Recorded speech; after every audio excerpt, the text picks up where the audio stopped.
ஸ்ரீவில்லிபுத்தூர் வைஷ்ணவ பக்தி இயக்கத்தில் புகழ்பெற்ற 2 ஆழ்வார்களான பெரியாழ்வார் மற்றும் ஆண்டாள் ஆகியோருடன் நெருங்கிய தொடர்புடையது. முகுந்த பட்டரும் பத்மவல்லியும் ஸ்ரீவில்லிபுத்தூரில் இருந்த தம்பதிகள். வடபத்ரசாயி வட என்றால் ஆலமரம், பத்ரா என்றால் இலை, சாயி என்றால் படுத்துதல் வடிவில் விஷ்ணுவுக்கு அர்ப்பணிக்கப்பட்டவர்கள்.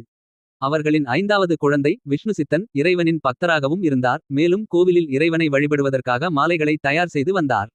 ஒருமுறை விஷ்ணுசித்தன் ஒரு போட்டியில் வென்று கருடன் மீது தோன்றிய விஷ்ணுவின் அருளால் தங்கப்பெட்டியை பெற்றார். நகரத்தார்கள் வியந்தனர். அதனால் விஷ்ணுசித்தன் ஒரு பல்லாண்டு பாடினார். அது விஷ்ணுவை மகிழ்வித்தது. இறைவன் அவரை ஆசீர்வதித்தார். அதன் பிறகு விஷ்ணுசித்தன் பெரியாழ்வார் ஆனார்.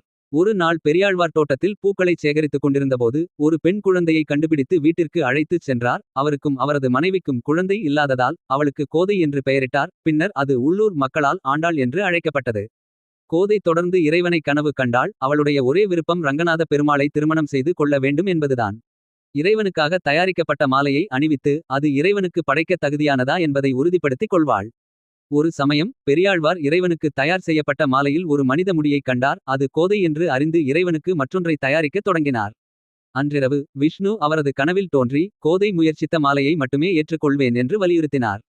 கோதை இப்போது ஆண்டாள். பெருமாளின் மீது பல பாசுரங்களைப் பாடி. கடைசியில் விஷ்ணு பகவான் அவளுக்கு திருமணம் செய்து வைக்க முடிவு செய்து. பெரியாழ்வாரிடம் அவளை ஸ்ரீரங்கத்திற்கு அழைத்து வரச் சொன்ன நாள் வந்தது.